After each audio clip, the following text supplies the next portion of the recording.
సాక్షి life మీ ఆరోగ్య నేస్తం. Subscribe చేయండి. సార్ 21వ తారీఖు షర్మిల కాంగ్రెస్ పార్టీ అధ్యక్షురాలుగా బాధ్యత తీసుకున్నారు. ఇప్పటికే చాలా మంది వైసీపీలో అసమ్మతి నేతలతో కూడా ఆవిడ మాట్లాడుతున్నట్టు. ఇప్పుడు కాంగ్రెస్ పార్టీకి 1% ఓటింగ్ ఉన్న పార్టీ. జగన్మోహన్ రెడ్డి గారు కాంగ్రెస్ పార్టీ అధికారంలో ఉండగా, కిరణ్ కుమార్ రెడ్డి గారు ముఖ్యమంత్రిగా ఉండగా, ఈ రాష్ట్రంలో బలంగా కాంగ్రెస్ పార్టీ ఉండగా, కాంగ్రెస్ పార్టీలోంచి వచ్చి జగన్మోహన్ రెడ్డి గారు కాంగ్రెస్ పార్టీ మీద పోటీ చేసి పులివెందల, కడప పార్లమెంట్ అసెంబ్లీ గెలిచారు. ఆ తర్వాత జరిగినటువంటి బై ఎలక్షన్లో పార్లమెంటు కడపలో 20 అసెంబ్లీ సీట్లో పోటీ చేసి కాంగ్రెస్ పార్టీ మీద గెలిచాడు. కాంగ్రెస్ పార్టీ ముఖ్యమంత్రి ఉండగా, కాంగ్రెస్ పార్టీ బలంగా ఉండగా, ఇప్పుడు 1% ఉన్న కాంగ్రెస్ పార్టీ గురించి మీటింగ్ ఏంటి? జగన్మోహన్ రెడ్డి గారు గెలిచింది ఎవరి మీద? కడపలో ఎవరి మీద గెలిచాడు? కాంగ్రెస్ పార్టీ మీద గెలిస్తే తెలుగుదేశానికి డిపాజిట్ పోయింది. అప్పుడు ఏమైంది కాంగ్రెస్ ఓటు?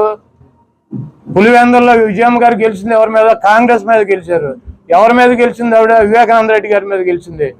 వైఎస్ వివేకానంద రెడ్డి గారి మీద. తెలుగుదేశానికి డిపాజిట్ పోయింది. కాంగ్రెస్ ఓటు వచ్చిందా మాకు? లేకపోతే నెల్లూరు పార్లమెంటు కాంగ్రెస్ పార్టీ అధికారంలో ఉండగా కాంగ్రెస్ మీద గెలిస్తే తెలుగుదేశం డిపాజిట్ పోయింది. కొవ్వూరు, ఇక్కడ రామచంద్రపురం, అదేవిధంగా ఈ పక్కన ఉన్నటువంటి నరసాపురం, ఇవన్నీ డిపాజిట్ తెలుగుదేశానికి పోయింది. కాంగ్రెస్ మీద పోటీ చేస్తారు. ఈ రాష్ట్రంలో మొన్న 2014-19 ఎన్నికల్లో జనసేన గెలిచింది. నరసాపురం అక్కడ రాజోలు. 3వ ప్లేస్ ఎవడు? టీడీపీ.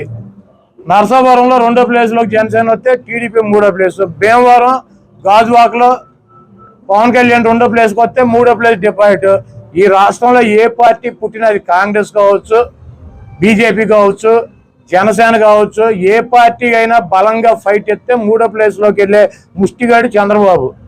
డిపాజిట్లు పోగొట్టుకునే వెధవ చంద్రబాబు. కాబట్టి ఎన్ని పార్టీలు వచ్చినా 4 ఓట్లు ఒక్కో పార్టీకి పోతే వీడికి కూడా 4 మిగులుతాయి. కాబట్టి వెళ్ళి మీరు చంద్రబాబు అడగండి, సాయంత్రం వస్తాడు.